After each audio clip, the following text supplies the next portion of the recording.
कायद-ए-आज़म के आखिरी अय्याम में लियाकत अली खान की खुफिया मुलाकात का क्या किस्सा था, जिसका जिक्र जब मोहतरमा फातिमा जिन्ना ने अपनी किताब माई ब्रदर में किया तो हुकूमत ने इस किताब पर रियासत मुखालिफ होने का इल्जाम लगाकर पाबंदी लगा दी। और वो कौन सा सच था जिसे मंजर आम पर न लाने के लिए लियाकत अली खान ने कायद-ए-आज़म के डॉक्टर कर्नल इलाही बख्श को धमकियां दी थी।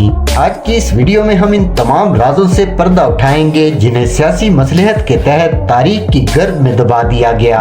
इन वाक़यात से मुताल्लिक कायद-ए-आज़म के डॉक्टर कर्नल इलाही बख्श ने कायद के आखिरी अय्याम से मुताल्लिक किताब लिखी और इस किताब का दिबाचा मोहतरमा फातिमा जिन्ना ने लिखा।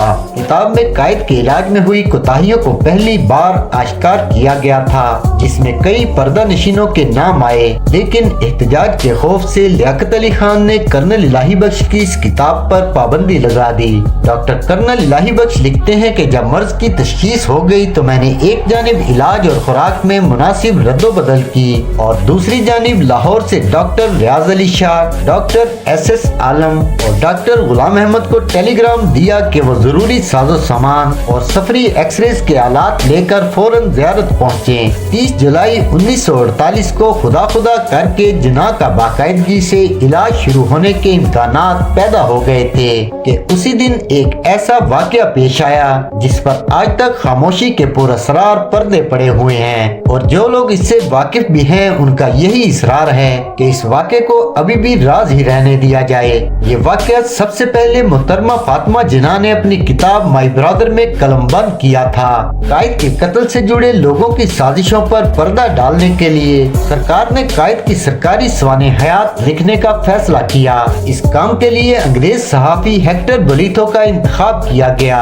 हेक्टर बोलिथो ने जब कायद की सवाने हयात लिखने से मुताल्लिक इनकी बहन मोहतरमा फातिमा जिन्ना से मदद मांगी तो उन्होंने इनसे किसी भी किस्म का तावन करने से साफ इनकार कर दिया। हेक्टर बोलिथो वो सहाफी था जो सदारती इलेक्शन के अय्याम में अयूब खान के हक में मज़ामीन लिखा करता था। मोहतरमा फातिमा जिन्ना के तावन न करने के बावजूद 1954 में हेक्टर की किताब जिन्ना क्रिएटर ऑफ पाकिस्तान मंजर-ए-आम पर आई, जिसके बाद 1955 में मोहतरमा फातिमा जिन्ना ने इस किताब का भरपूर जवाब लिखा जो माई ब्रदर के नाम से शाया तो हुई, मगर इस किताब पर रियासत मुखालिफ होने का इल्जाम लगाकर पाबंदी लगा दी गई। मोहतरमा की वफात के बाद इस किताब का मुसवदा इन कागजात में दस्तयाब हुआ जो अब इस्लामाबाद के कौमी इदारा बराए तहफ़्फ़ुज़ात दस्तावेज़ात पाकिस्तान नेशनल आर्काइव्स में महफूज हैं। इस मुसवदे को 32 साल बाद 1987 में कायद-ए-आज़म अकेडमी कराची ने इसे दोबारा से किताबी शक्ल में शाया किया था, मगर इस बार इस किताब में उन पैराग्राफ्स को हज़फ कर दिया गया था जो मोहतरमा ने 30 जुलाई 1948 को पेश आने वाले एक वाक़े के हवाले से तहरीर किए थे। मोहतरमा ने अपनी इस किताब में लिखा कि जुलाई के अवाखिर में एक रोज वज़ीर-ए-आज़म लियाकत अली खान और चौधरी मोहम्मद अली बगैर किसी इत्तला के अचानक ज़ियारत पहुँच गए। वज़ीर-ए-आज़म ने डॉक्टर इलाही बख्श से पूछा कि जिन्ना के मर्ज के बारे में इनकी तशखीस क्या है। डॉक्टर ने कहा कि इन्हें मोहतरमा फातिमा जिन्ना ने बुलाया है, लिहाजा वो अपने मरीज के बारे में सिर्फ इन्हें ही बता सकते हैं। लियाकत अली खान ने इसरार किया कि वो बतौर वज़ीर-ए-आज़म गवर्नर जनरल की सेहत के बारे में फिक्रमंद हैं, मगर तब भी डॉक्टर इलाही बख्श का मौक़िफ़ यही रहा कि वो अपने मरीज की इजाज़त के बगैर किसी को कुछ नहीं बता सकते। फातिमा जिन्ना लिखती है कि मैं उस वक्त भाई के पास बैठी हुई थी जब मुझे बताया गया कि वज़ीर-ए-आज़म और काबीना के सेक्रेटरी जनरल कायद-ए-आज़म से मुलाकात करना चाहते हैं। मैंने इसकी इत्तला भाई को दी तो वो मुस्कुराए और बोले कि फाती, तुम जानती हो कि वो यहाँ क्यों आया है? वो देखना चाहता है कि मेरी बीमारी कितनी शदीद है और ये कि मैं अब कितने दिन जिंदा रहूंगा। चंद मिनट बाद उन्होंने अपनी बहन से कहा, नीचे जाओ, वज़ीर-ए-आज़म से कहो कि मैं उससे अभी मिलूंगा।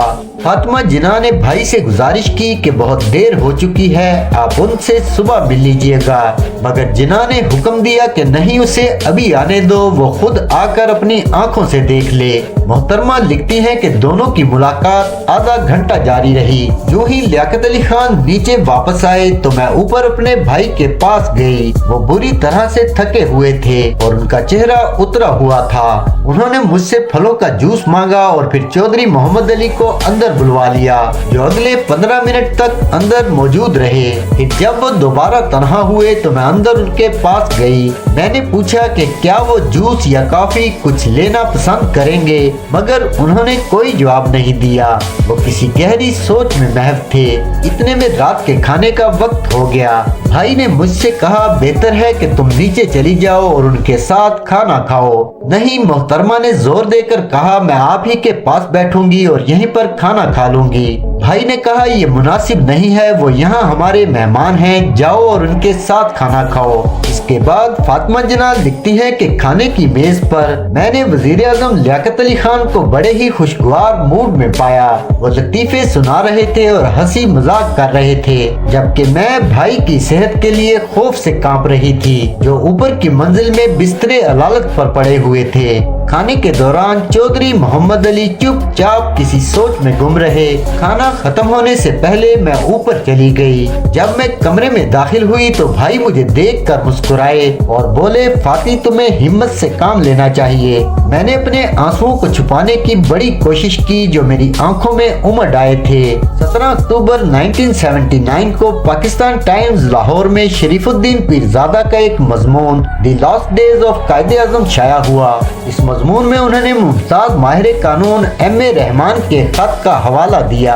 इस खत में M.A. रहमान ने उन्हें लिखा था कि डॉक्टर कर्नल इलाही बख्श के बेटे हुमायूं खान ने भी उन्हें इस वाक़े के बारे में बताया था। इस रवायत के मुताबिक कायदे आज़म पर दवा का असर बड़ा मुवाफिक हो रहा था और वो आहिस्ता आहिस्ता सेहतयाब हो रहे थे।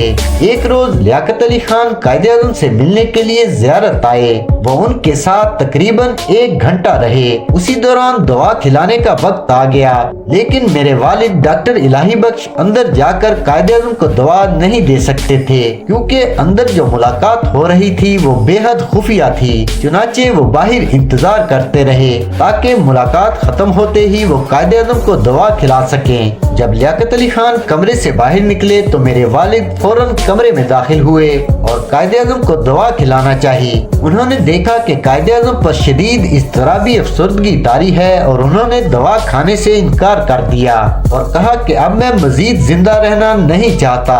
इसके बाद वालिद साहब की भरपूर कोशिश और इसरार के बावजूद कायदे आज़म ने अपने डॉक्टर के साथ ताउन करने से साफ इनकार कर दिया।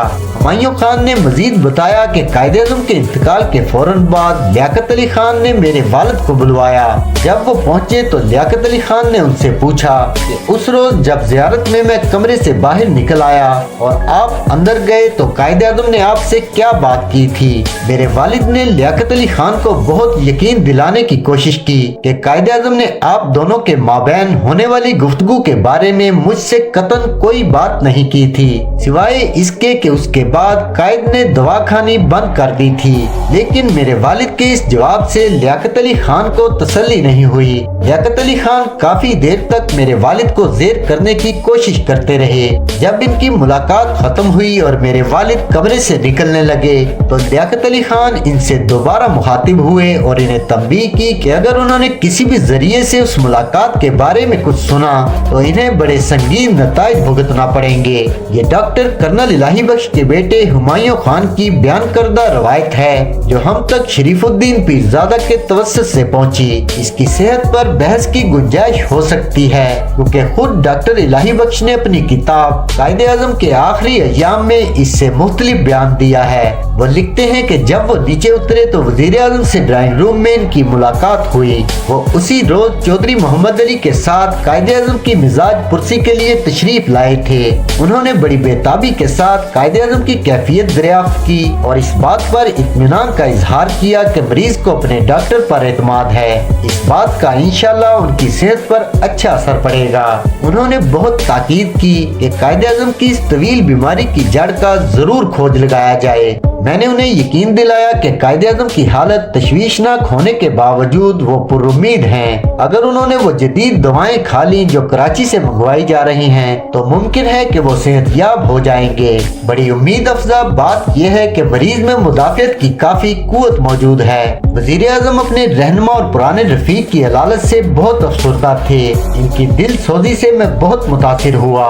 अब अगर मोहतरमा फातिमा जिन्ना और हुमायूं खान के बयानात पर गौर किया जाए तो साफ जाहिर होता है कि डॉक्टर इलाही बख्श ने ये जुमले लियाकत अली खान की धमकी से खौफजदा होकर ही अपनी किताब में तहरीर किए होंगे, क्योंकि मजीद हकायक और सबूत अभी बाकी हैं। जैसा कि रूसी खुफिया एजेंसी KGB गुलाम मोहम्मद गरमानी और नवाब ममदूद के मुताबिक कायद-ए-आज़म की मौत तबई नहीं थी बल्कि इन्हें कत्ल किया गया था।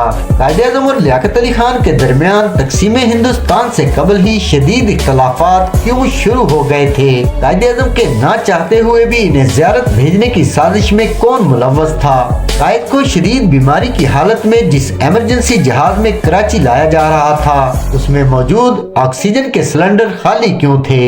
कायद-ए-आज़म को कराची एयरपोर्ट से लाते वक्त जिस एम्बुलेंस में लाया जा रहा था वो 2 घंटे तक सड़क पर क्यों खराब रही? और इस दौरान 2 घंटे तक इंतहाई गर्मी और हवस में कायद-ए-आज़म के इर्द गिर्द सारा वक्त मक्खियां भिनभिनाती रहीं, जबकि मोहतरमा इन्हें गत्ते के टुकड़े से पंखा जलती रहीं। और आखिरकार किस खैराती इदारे ने कायद-ए-आज़म को लाने के लिए एम्बुलेंस भेजी?